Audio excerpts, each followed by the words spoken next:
In an unprecedented moment on The Tonight Show starring Jimmy Fallon, comedic icon Will Ferrell stunned the audience with an unrelenting takedown of Prince Harry, accusing the Duke of Sussex of still being a drug addict.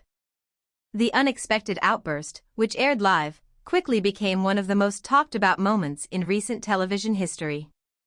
Ferrell, who was on the show to promote his latest film, veered off topic when the conversation shifted to the British royal family. What started as a light-hearted joke about playing a royal in a film quickly spiraled into a heated monologue in which Ferrell dismantled Prince Harry's public image. His remarks, which included pointed accusations about Harry's past and present substance use, sent shockwaves through the entertainment industry and beyond. Viewers, royal experts, and social media users erupted with divided reactions, with some praising Ferrell for his brutal honesty and others condemning him for what they called an unprovoked attack.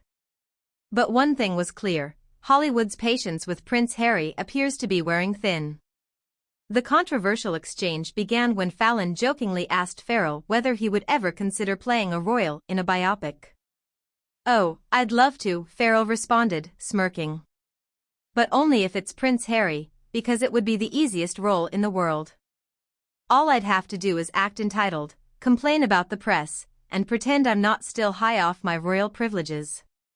The studio audience let out a mix of laughter and gasps, clearly unsure of whether Ferrell was joking.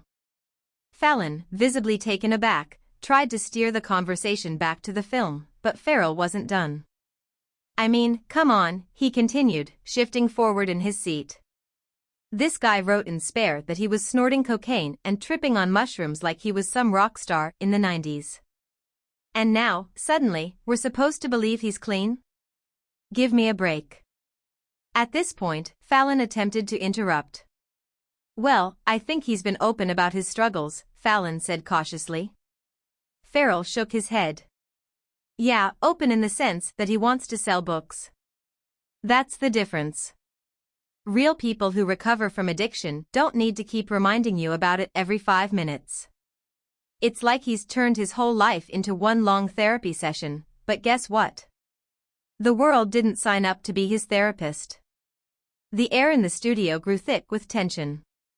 Fallon, clearly uncomfortable, chuckled nervously and glanced toward his producers. But Ferrell wasn't finished. "No, Jimmy, I'm serious. You know who else had a history of drugs and thought they were invincible? Every rock legend who's no longer with us. But at least they gave us great music. What has Harry given us? A pity party?" The audience reaction was a mix of gasps and applause. Some cheered Ferrell on, while others appeared visibly uncomfortable. Even high-profile figures joined the debate.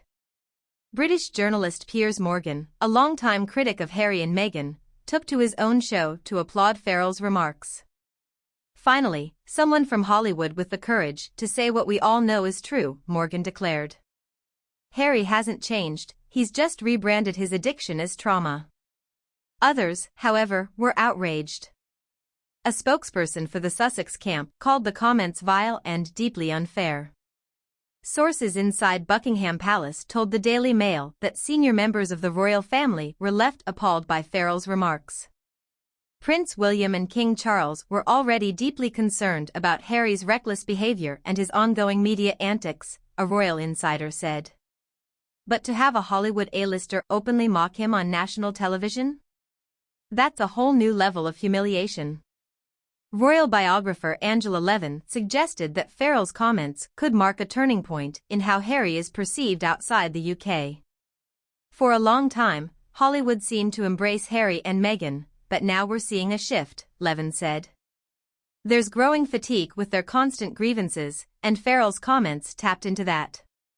The backlash was so intense that NBC, the network that airs The Tonight Show, was forced to respond. An anonymous executive at the network told Variety. Will Ferrell went completely off script. This was not planned, and Jimmy Fallon was genuinely caught off guard. We are in discussions internally about how to handle the situation. Meanwhile, Fallon himself reportedly apologized to his producers after the show, admitting that he should have cut Ferrell off sooner. But some inside the industry suggest that Ferrell's comments were not entirely spontaneous. Hollywood is an industry where nothing happens by accident, one entertainment insider said. Ferrell's rant might have seemed unplanned, but I wouldn't be surprised if he was speaking for a larger group of people in the industry who are fed up with Harry's victim narrative. So far, Prince Harry has not publicly responded to Ferrell's accusations. Some believe he is taking the high road, while others see his silence as an admission of guilt. If this were completely false, you'd think he'd issue a statement, one royal commentator pointed out. Instead, he's letting his team handle the backlash, which tells you everything you need to know. But a close friend of Harry told The Telegraph that he was deeply hurt by the remarks. He has worked incredibly hard to change his life, and to have someone like Will Ferrell mock him on national television is devastating, the source said. Was Will Ferrell simply making headlines for publicity, or was this a genuine wake-up call for Prince Harry? While some argue that Ferrell